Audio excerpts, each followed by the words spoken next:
students are getting out of first block. You can do better than that. Good morning, everybody. Good morning. That's better.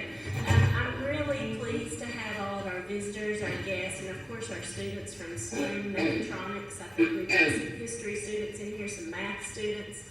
But I'm really pleased that you could join us this morning for a special presentation. I can't say enough good things about the industry partner we have with Denso. They have been great to work with and very supportive of Alcoa City Schools. And we are pleased this morning to have their team with us, and also to have Jack Helmboldt, the president of Denso, Tennessee, with us this morning to talk to you guys about opportunities that are here in your home of Blount County. Before we get started, I want to introduce Chris Ramsey, who is a senior manager of corporate services and a 1994 Alcoa alumni member, and he's going to give a short bio for Jack. All right, good morning, everybody.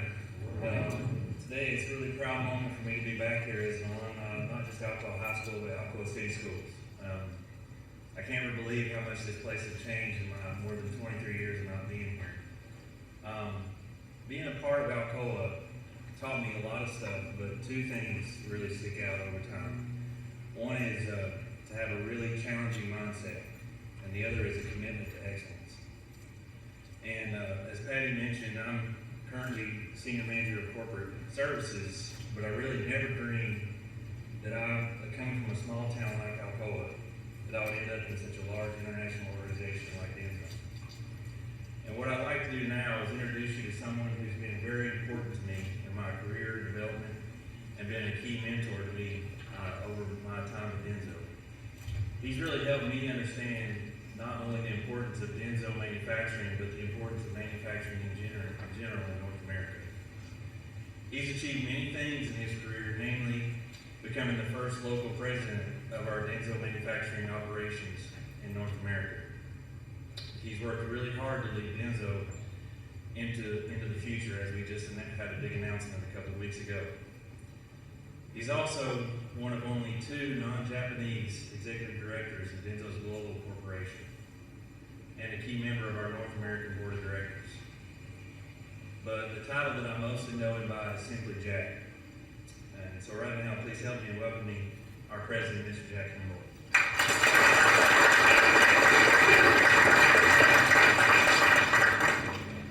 Oh, that sounds a lot better than I remember it being, but I appreciate it. Thank you, Chris.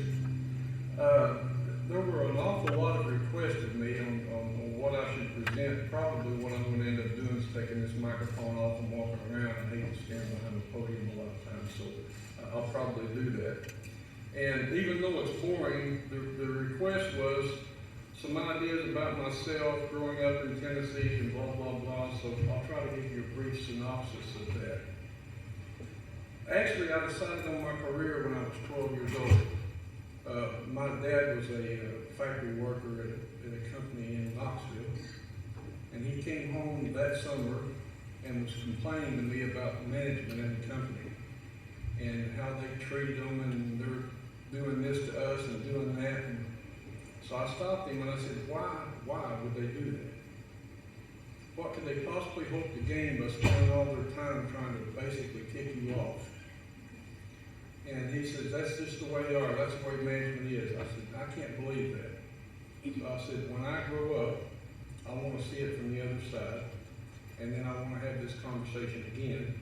And we'll talk about that. Of course, my father died of lung cancer 2 years later. I never had a chance to do that. But what I've learned from that is that in some cases, he's absolutely right. There's nobody sitting down making lists of things that they're going to do to tick people off. But there are people that look at, instead of authority, when they get promoted or something like that, they see it as power.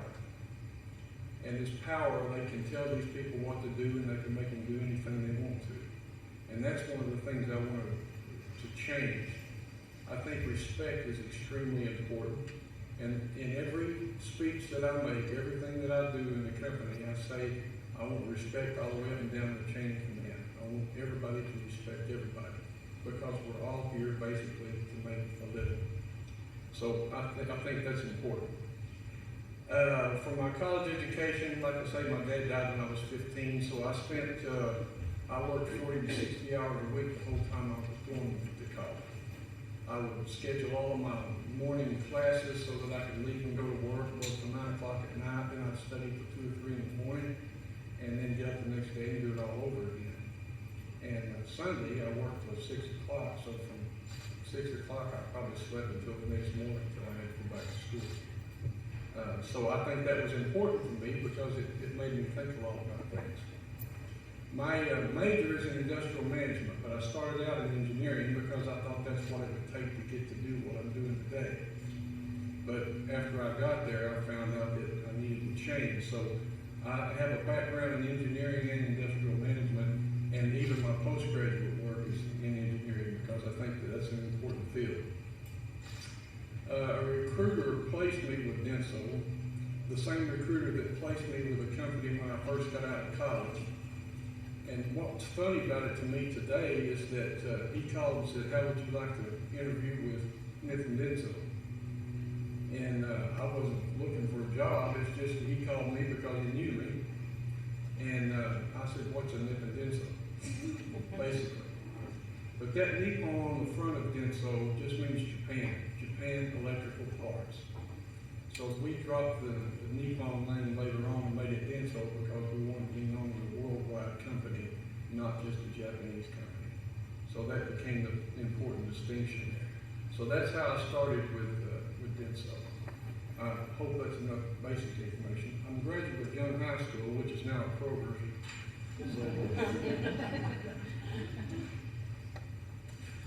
Okay, some of the information about, I guess, and Chris has already said one of them, but when I talk to people in the company that want to know about my management style and a number of other things, I use 2 pieces of paper that I wrote back in 1995.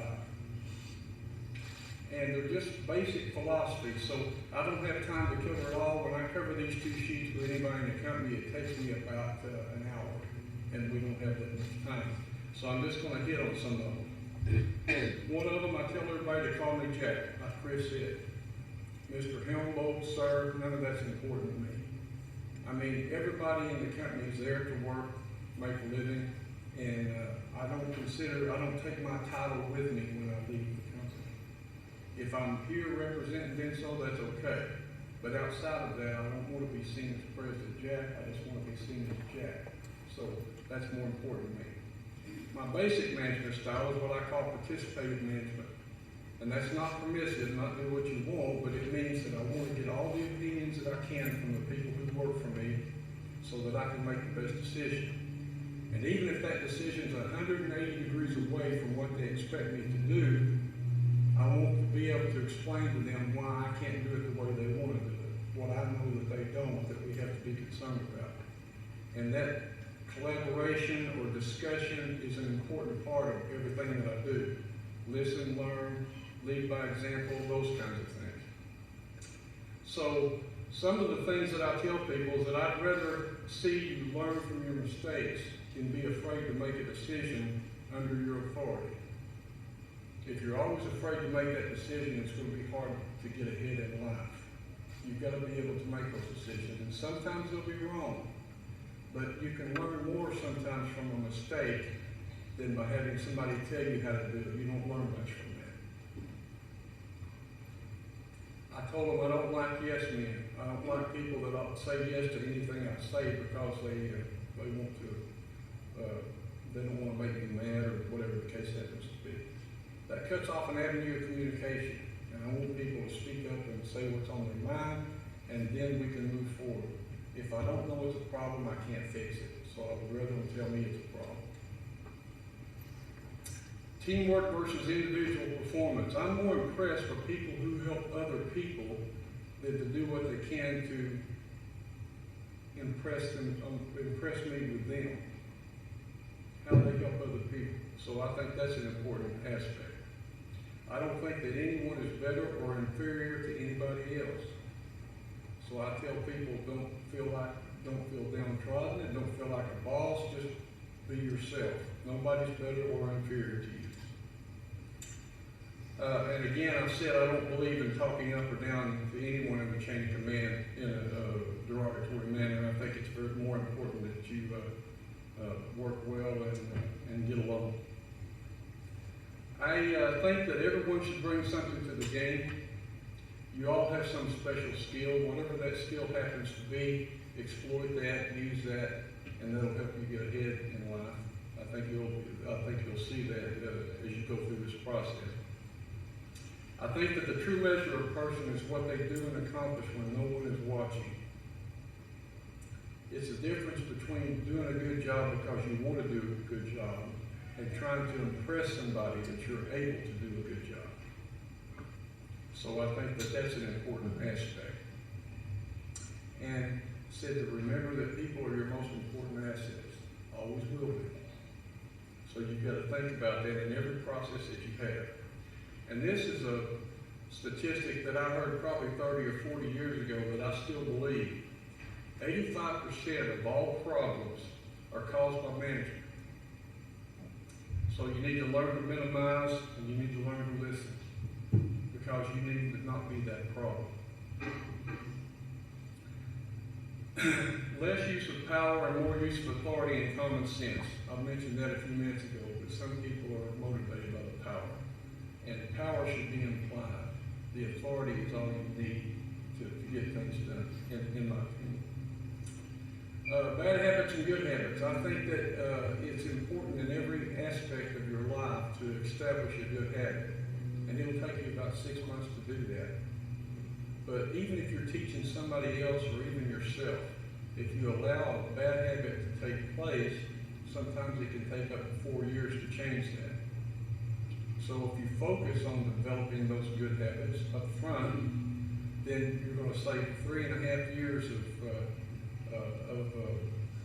revamping, redoing in order to be able to get that back, that skill that you need or that habit that is important to you.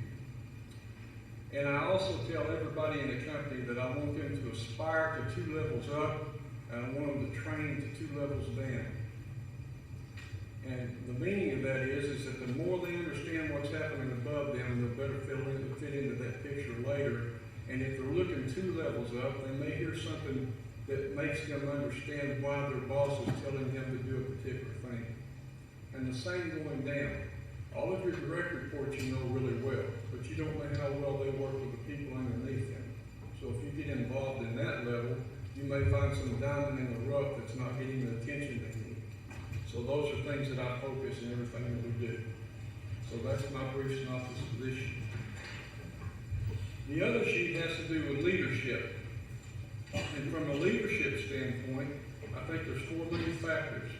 First of all, I think everybody's management style, no 2 management styles are the same. I think it's a compilation of everybody you've ever worked for or with.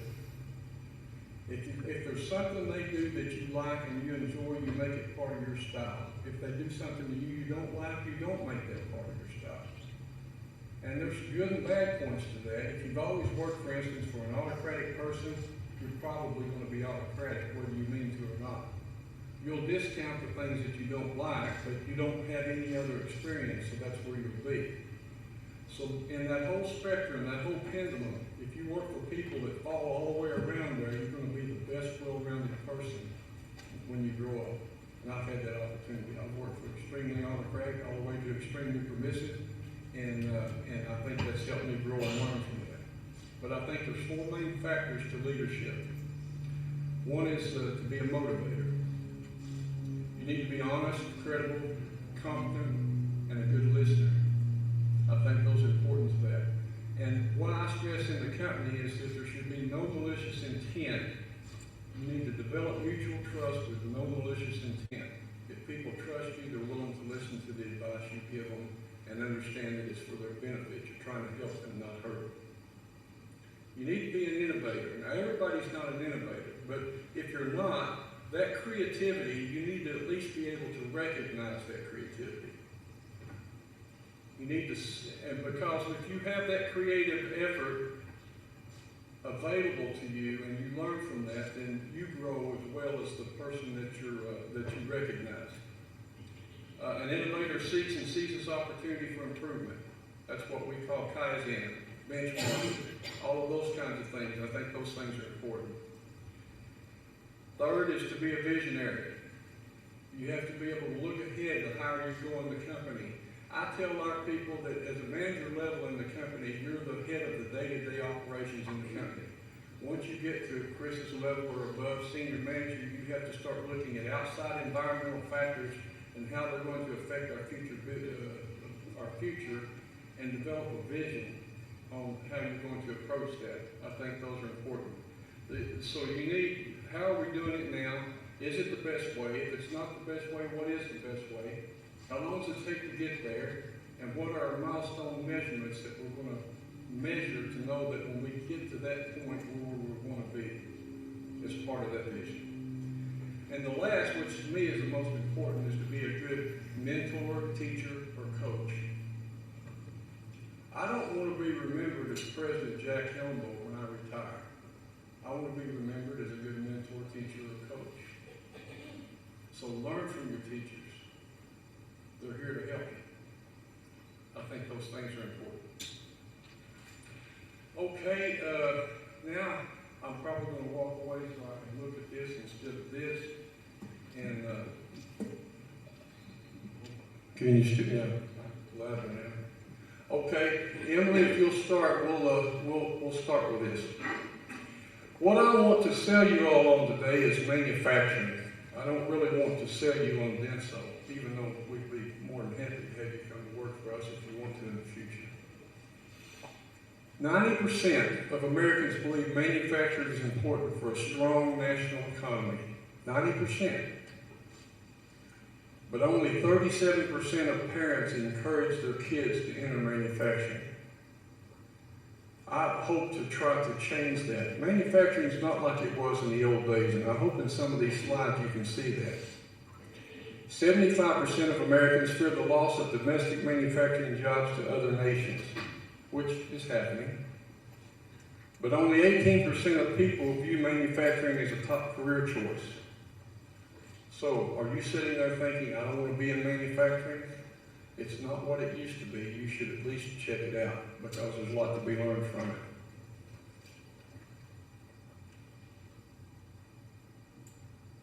Just show all the pictures.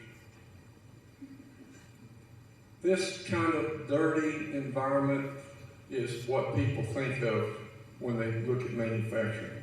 Probably a lot of your parents and even their parents have got this notion in their head. Low opportunities. Okay, now let's show the next four.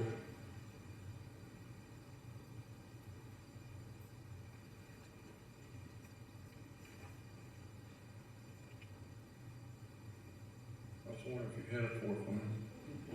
Anyway, these are just some pictures that we took of Denso. But the environment is much cleaner. And we need to keep it that way. And there's a lot of things that have to have extremely clean environments that as we move into the future in autonomous driving and safety devices, those kinds of things, they're critical that they be correct. So we work on doing that. Okay.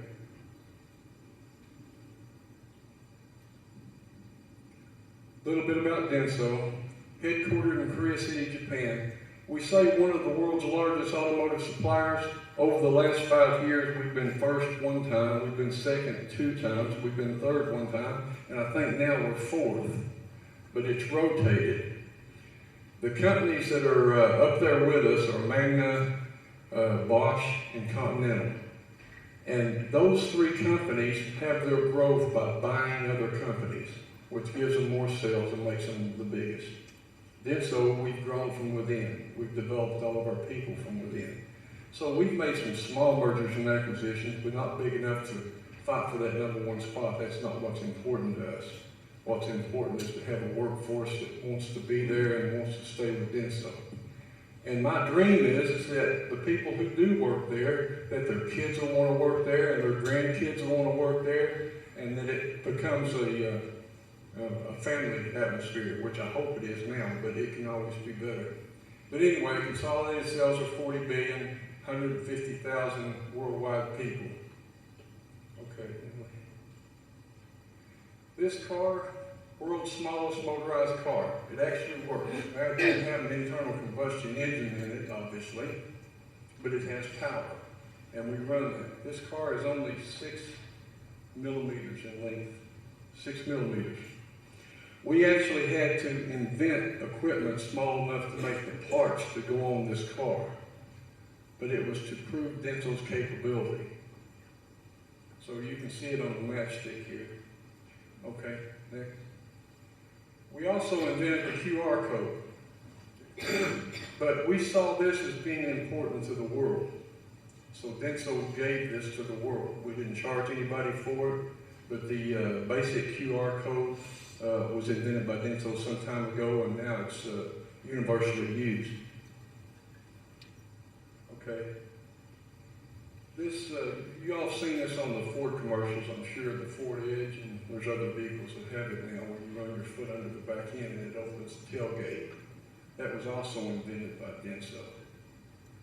And that's only 3 examples that I can give you. Most of the stuff's under the hood and wouldn't make any difference to you anyway. But the things that stick out, that's why I picked these 3 examples to show you.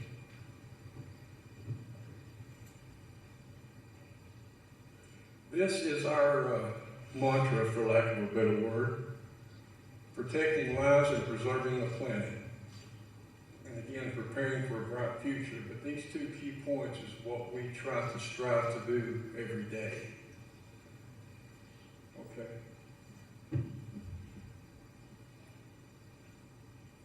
Again, automotive innovation and safety, environmental sustainability, corporate social responsibility, which brings me down to this. I'll forget the point. It brings me down to this. This came down from our corporate headquarters, and so we've used it today. The problem that I've got with this is that our corporate social responsibility is 4 points: education, environment, community, and diversity. And I can't believe that they would make this poster and send it down here and not include diversity on it. So that's the 4 pillars of our corporate social responsibility.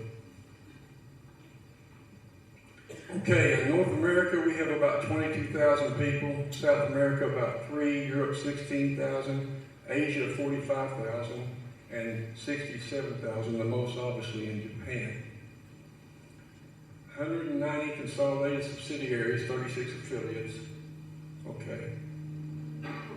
Now this is North America. We have about 9.6 billion in sales. We hope that by 2021 that number will be more like 12 billion. And as you all know, another billion of that's coming to Tennessee, so we've got a long way to go, and a lot of people are going to have to work very hard to make that happen. And we have over 24,000 associates in North America now, which contradicts the sheet I showed you a minute ago. All right, 28 manufacturing. We have 3 in Tennessee. We have a joint venture with Toyota Boshiku that's in Jackson, Tennessee. We've got a Denso plant in Athens, Tennessee, and then we've got the one in Maryville. But the Maryville facility is the largest in North America, including Mexico and Canada. And it's continuing to grow.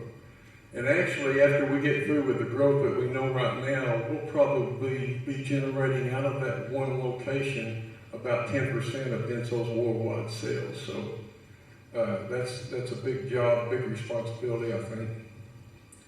And then our headquarters is in Southfield, Michigan. Okay, well, here I got ahead of myself again.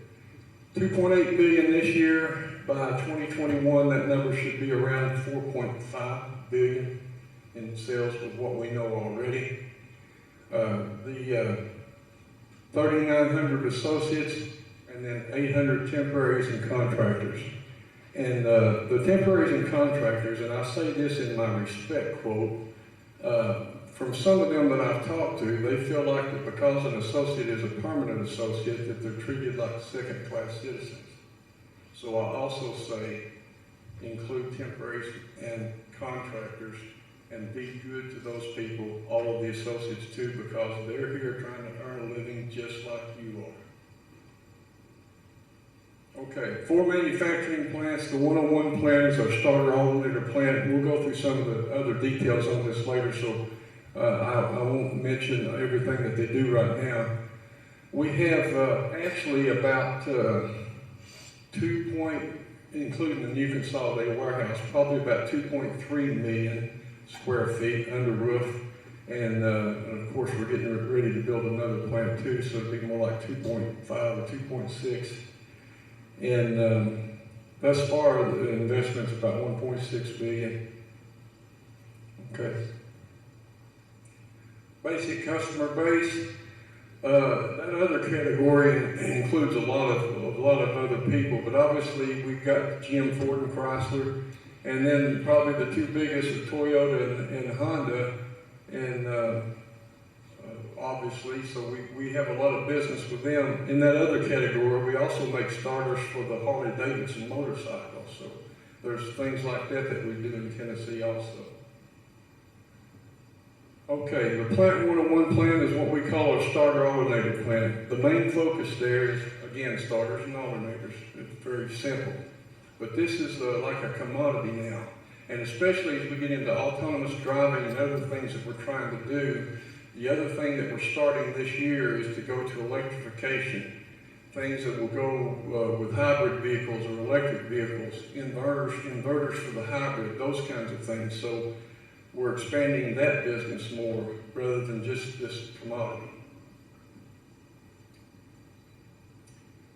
This is the plant where I started with Denso. So it makes the instrument cluster and now the heads-up display, which is becoming very important. We probably have the most business, at least in North America, of the heads-up display of any other company right now, and which is good. And we also make relays in that plant. So printing, molding, SMD is surface mounting devices, which is just populating a printed circuit board. Okay. Plant 202 is our main electronics plant, and the key is the engine ECU. Now there's other products that they make there, but the engine ECU that controls all the functions of your engine is very important and very critical from a safety standpoint. And that's probably the most critical operation for us as far as quality, maintaining quality. Okay. And then the 203 plant makes a lot of other ECUs, what we call our body electronics plant, but it's part of our ICT division, Information, Communication, and Technology division. But they make the controllers, sonar, keyless receiver, your fob for your car, keyless entry transmitters, AC ECUs to control your air conditioning unit, and a body control unit controls just about everything else inside the vehicle. Door locks, lights, those kinds of things. So they're all made in our 203 plant. How am I doing on time? Okay. Financial support, again, monitoring to Blount County High Schools. That robotics team, you all have seen Henry, I'm sure. Probably most of you have. And from talking to Patty, evidently you know Hero very well here. And he loves doing that kind of stuff anyway. But our M&T division actually programs these robots, and we usually bring in some students in college to work with that too also. Okay. What is Denso? What do they have to offer? Competitive medical, prescription, dental, vision plan for associates. We have our own family health center. We just had that for our 25th anniversary a 3 years ago, whenever it was. And to me, that was important, and I'm glad that we now have that on site. And again, it's full service and also has a pharmacy. And for our associates, I think the copay to go visit that doctor there is like $5, which is kind of unheard of, I think. But the main thing that I want to focus on here, 401k retirement plan is fine, but this tuition reimbursement. Now, I put myself through college, and I would have loved to have had a company that I could go work for that after I'd been there a year, I could start taking classes and have the tuition reimbursed for me. So we've had a number of associates that came in there as in the direct workforce that went to college, and they're now engineers in our company. Okay. And again, I say that we're not like normal manufacturing plants. As you all know, if you drive by there, we have a softball field, regulation softball field. We have our own associate center with all the weights and treadmills and cross trainers and aerobics room and a full basketball court. So we want these things for the associates. And our eco park. I think nearly all the elementary schools in Blount County visit this eco park every year. The problem that I have with it is it's supposed to be like a pond, but we can't seem to keep water in it. It drains back out through the limestone or something. So I'm trying to figure out how to fix that, and I have been trying to fix that for the last 2 or 3 years. But, so we show a nice picture here where you see water around all these rocks, but if you actually go over there, it's just dirt. So we have to work on that. But the whole idea is to teach people about the ecosystem and the kinds of things that we need to do to make our planet a better place to live.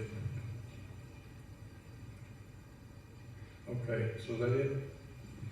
So that kind of, there's a list of questions, and I'm not going to go over all these questions, but there's one that I want to touch on that I think is very important.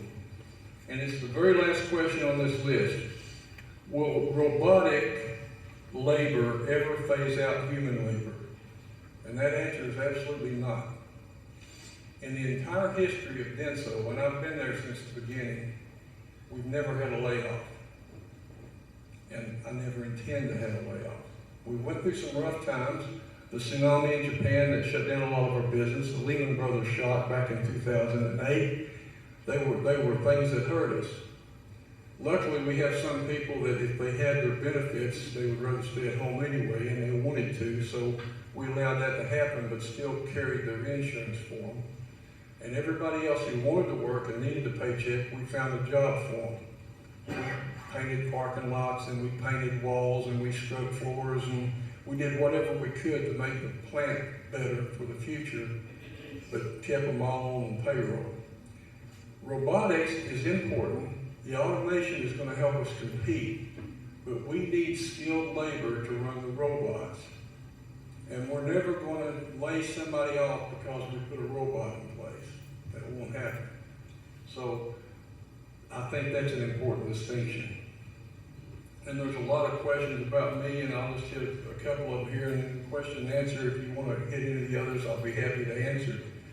What's your favorite thing to do in your job? And I've told you before, it's to teach. I want to know that people have learned from me. I think that's important. Are the tasks and jobs at Denso boring, or do they offer job fulfillment?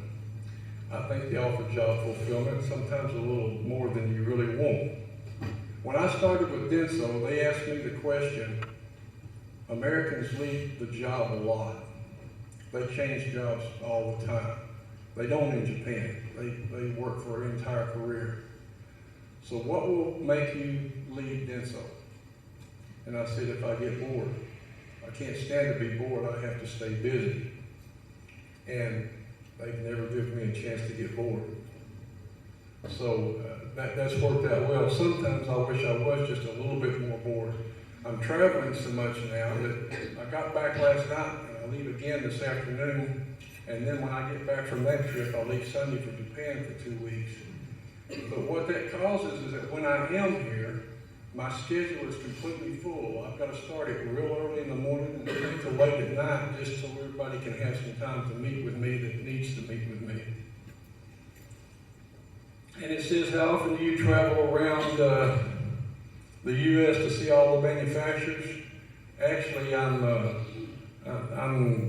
key from a manufacturing standpoint as an advisor on the board of the North American board. So within the course of a year, every Denso manufacturing plant in the United States I need to visit at least one time I try to string them together, but sometimes that even gets a little tough. So that's basically, I mean, there's another number of questions that I've marked here, and I'll be happy to answer any of those in the time we have left. But I told them I would quit at 2:40, and I'm about close to that. So this extra 3 minutes that I'm quitting here will give us opportunities for questions and answers later. So I enjoyed talking to you, and like I say, your career choice is your career choice. And if it's been so, I'm happy for you. But if it's not, and you want to go somewhere else, that's your career, that's what you want to do. You should make that decision. I shouldn't be up here trying to influence that one way or the other. So I thank you for your time.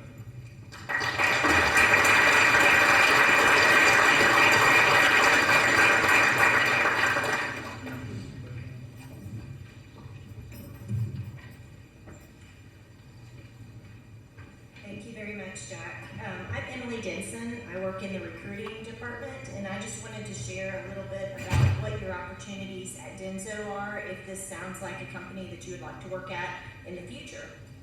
So our minimum age, I want to say up front, is 18, but I know some people are still in high school while they're 18. So if you fit that, we offer contractor work or temporary work through Staffing Solutions or Resource Manufacturing, which is a local temporary agency, during the summers. So we've had, for the past couple of summers, a lot of high school students who have gotten their foot in the door, gotten to experience manufacturing while getting a good paycheck. So you are definitely open, we're open to have you all do that, and we can provide information on how to apply if you are interested in that in the future summers. Also, while you're in school, Patty and others in her area would be good to talk to you about work-based learning. So basically, you would be going to school here, getting credit, but then you come to Denso and you get that live work experience while you are in school. So we've been trying to grow that program. It's in the very early stages, but we are very much looking for good students to come and work in a variety of different areas. And we do have a handout on this table that looks like this if you would like more information on that, or you can talk to us or Patty. Once you graduate from high school, you can start out as a production or logistics associate, which is kind of our entry-level position that works out on the line or works in the logistics areas with just a high school diploma. So that's kind of the entry level, and then as Jack mentioned, we've got tuition reimbursement. If you want to pursue a degree, you can get help in going through school for that. Skilled trades is another option that's kind of entry level. A lot of those require a technical degree. And we can give you more information on that if that's something that you're interested in. Once you get it, if you decide to go to college or technical school, we do have co-ops and internships as well. So those are good opportunities to kind of put what you're learning in the textbooks and in the classrooms to work. You're seeing it live, at a job, and you're able to apply what you're learning. So we do have those opportunities as well. And then just in general, our greatest needs are for those production experts and technicians, the maintenance, apprentices and technicians, any skilled trades, and then also leaders in manufacturing. So, if you're looking at what career areas that you might be interested in, those are areas that they are in high demand, and it's not just us, it's across the United States. So those are good areas to pursue. And I can go ahead and start taking questions, or we can continue asking some of the questions that you all submitted for Jack. What would you all prefer? Do you all have any questions right off the bat? Anybody eager to raise a hand? Okay, let me get the list of questions.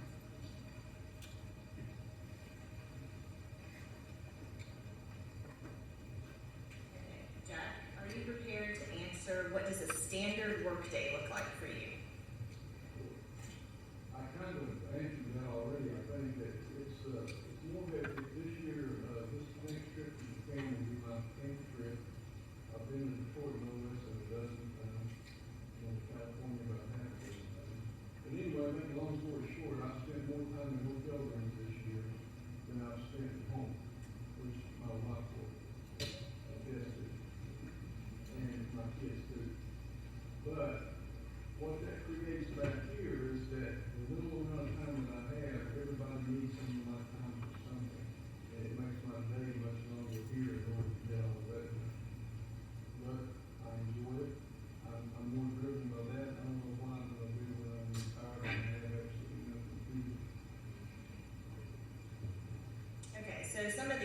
questions. Oh, yes, go ahead. What kind of insurance or retirement plans do you offer? Okay. Yes, we have full medical, prescription, dental, and vision insurance that's available on your first day for you and your spouse and children if you are married or have children at the time. It's a very rich plan in that it's low deductibles, which is kind of what you have to pay out of pocket before Denso starts sharing in the cost. It's low co-pays. Denso covers a lot. They're really good plans. And then as far as 401k, Denso will put in what you put in, dollar for dollar, up to the first 4% of what you, so if you make $100, you put in $4, Denso matches $4, and then at the end of the year, they will contribute up to an additional 3% on top of that. So if you put in $4, Denso's getting $7. And then, as you all have probably learned, the earlier you start saving, the more opportunity for that to double over and over and over again before you get to retirement. So it's a good retirement program. Yes? A question for one in school. How does summer indoor job work? Yeah, so it would be, a lot of times it's working on the production floor or in logistics. It's a very entry-level job to where you're learning what it's like to work in a team environment, to put together a part, do various steps in the production process, and you would just work usually like 40 hours a week. Could be more, could be less. And then when you say, hey, it's time for me to go back to school or college or whatever, then you can just walk away, but you've got that for your resume. So it's a good opportunity to make some money and have a good resume builder. And Emily, I just want to chime in that we can give students credit for summer work experience, so they can get a high school credit for work-based learning that takes place during the summer. And can you kind of chime in to piggyback off this question, what would be a typical starting salary for a high school student? Sarah, do you? Well, it would just be what the. Yes, $12 an hour.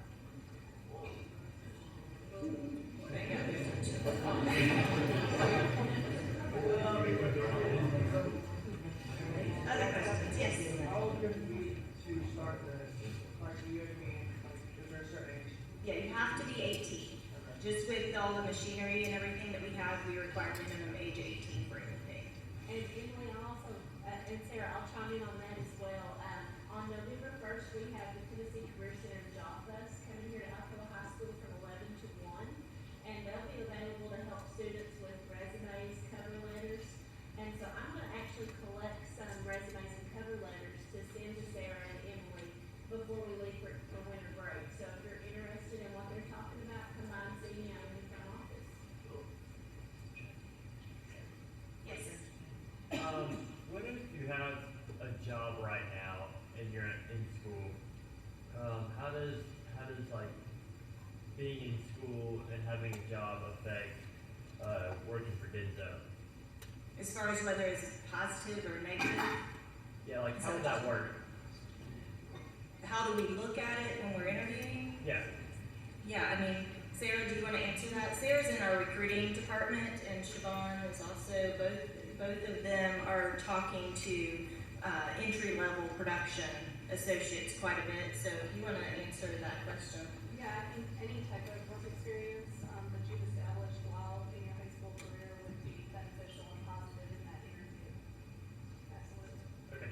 And especially being able, I know people who work their way through college, to be able to balance and prioritize your schoolwork and your job and getting there on time, and all of that looks really good when you're interviewing, because you're able to multitask and you're still showing up for school, you're still showing up for your job.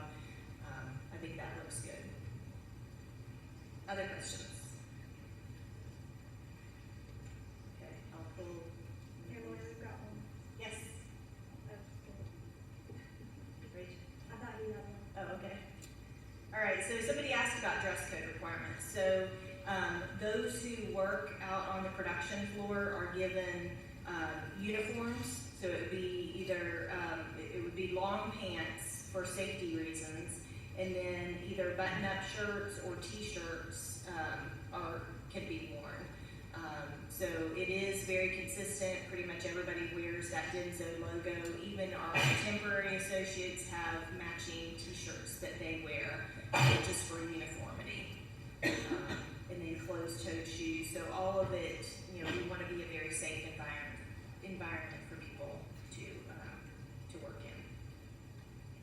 And then Denso's policy in regards to time off or flexibility, that depends on the type of position, but, you know, our time off, we start out giving 13 days of paid time off per year, to brand new hires, so that's, you know, about 2.5 weeks off. And then we also have 13 paid holidays for everyone, in addition to the 13 paid days off. So a lot of people who work in manufacturing really like it at the end of the year, because from, you know, Christmas Eve until usually New Year's Day, the entire plant is closed. So you don't have to use vacation or anything for that. That's part of our holidays, and that's standard in the automotive industry, to where plants will shut down for that period of time. And then depending on your position, you may be able to work, you know, come in a little bit early and leave a little bit early, or come in a little bit late, or if you've got to be out for a couple of hours, make up that time, you know, later in the week. So it does depend on the area, because if you're working on a line, they need that consistent group of people to be there at a certain time, so there's not as much flexibility with that. Other questions? Okay, I'm gonna ask some of our leaders who are here from Denso, the pros and cons of being in a company leadership position. So we've got Chris, we've got Anthony, we've got Darby, all of those. Darby's also a Alcoa graduate. So if you all want to stand up and just kind of banter on that. Great.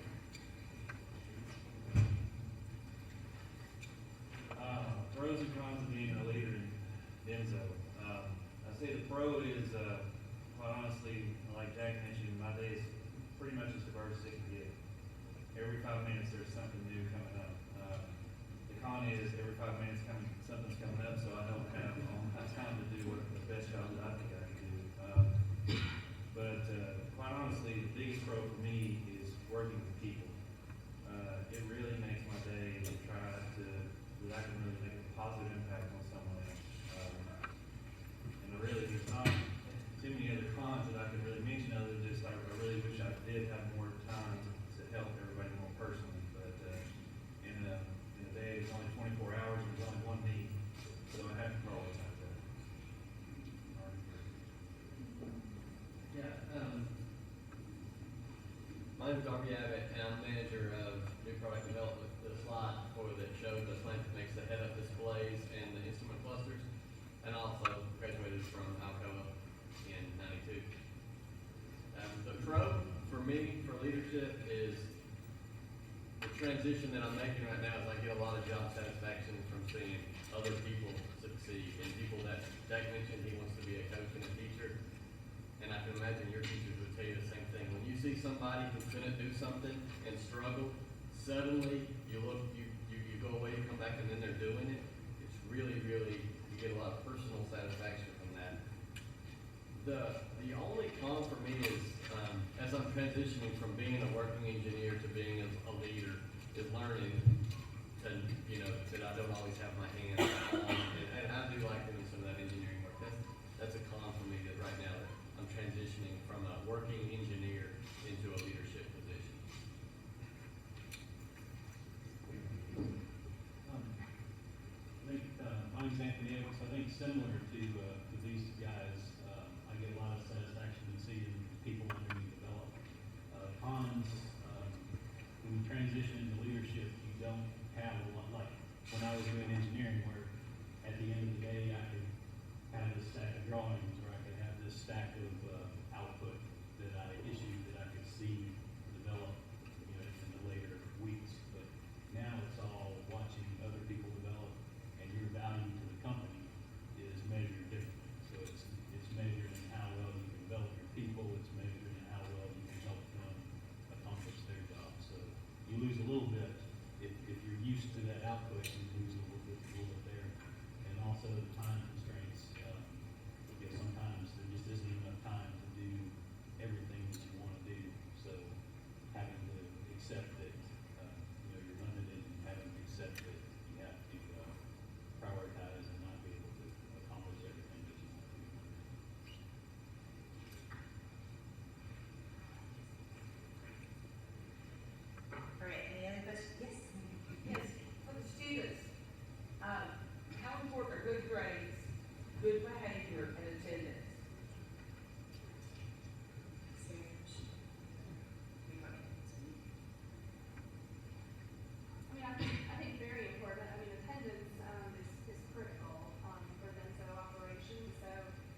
lot of times is how you get along with people, and we are very team-based at Denso. You know, there's Kaizen circles that are always working on continuous improvement, and, you know, I think it would be a very small percentage of people that don't work with other people throughout each day. So, you know, the learning how to get along with people, dealing with different personalities, dealing with diverse individuals, older, younger than you, is a very important trait to have learned coming out of high school. I can add to that real quick though. I mean, I think for the students in particularly, do the things that don't take any skill. Just showing up, be on time, have a great attitude. Those are things that you can't really put a dollar value on. I mean, I can train someone to do a specific task or a skill, but I can't train you to have a great attitude. I can't train you to be here on time. Those are the things I think as a student you need to keep in mind, not just at Denso, but in school, any other job that you do. That's really how you get ahead. You do the little things that other people will see as, like, oh, well, it doesn't matter if I show up on time, it doesn't matter if I do this. Just do those little things, those things will carry you through much farther in life than learning a specific skill or task. And I'm gonna piggyback on that myself. In the case of the evaluation processes, there's goals and objectives, there's competencies that you wanna look at. But I tell everybody, there's also that list of things that kick off your evaluation. And it may be things like coming late to a meeting, or these kinds of things that Chris just mentioned. And I'll guarantee you that if you work for somebody that these things kick them off and you continue to do them, you won't promote. No matter how good you are in your competencies and your goals and objectives. So it's very important to understand what the expectation is. They should be able to tell you that, and then understand that that becomes part of your evaluation process because that's what they think is important. And with that, I think I'm gonna go ahead and close. We've got a lot of Denso people here who are available to answer questions if you would rather ask questions on an individual basis. We've also got a lot of literature about Denso handouts. There is one particular handout that is referred to in this slide that basically summarizes all of the job opportunities that we have at Denso, along with the starting pay, so what you can expect, what training you need, and that sort of thing. So that would be a good handout to grab to study if you are interested in a career at Denso. Anything else?